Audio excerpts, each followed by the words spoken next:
Hello, I'm Mike Bellamy, author of The Essential Reference Guide to China Sourcing and owner of PassageMaker Sourcing Solutions. I've been living in China full-time now for over 12 years, and it is my pleasure to offer in this 2-minute video some tips about how to evaluate Chinese suppliers. In an earlier video, we talked about how to narrow down the list of potential suppliers from a few hundred down to 5 or less. At this point, you contact the suppliers and conduct what's known as the RFQ, the request for quotation.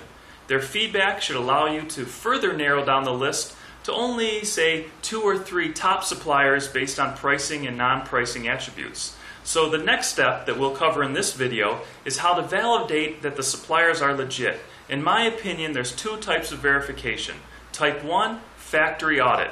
This is to verify that the supplier has a quality control system in place and that they have the production experience to supply you with the goods they say they can make for you.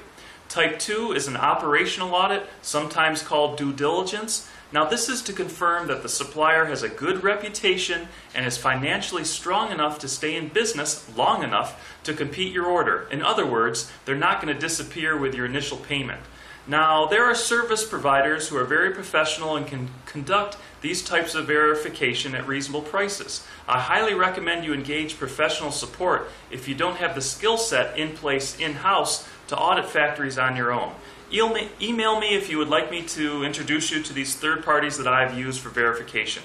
But for your reference, here are some other tools you can use on your own which complement the work of these third-party service providers in terms of verifying suppliers. Number 1, it doesn't cost you anything to ask these suppliers for references. If a supplier can't give you a few happy clients to visit with, this is a big red flag.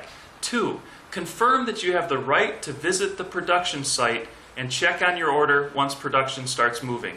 If they come up with a bunch of excuses why you can't visit, it either means they don't have the ability to produce your product and are scared that you won't like what you see if you visit the production line, or it could be as simple as they are a trading company and are worried that you will cut them out of the supply chain once you realize they provide very little or no value. Speaking of trading companies, sometimes, especially if your order is small, it may make sense to use them. But I hate trading companies that say they are the factory when they are really just brokers. Number 3, it doesn't cost you any money and it's so powerful.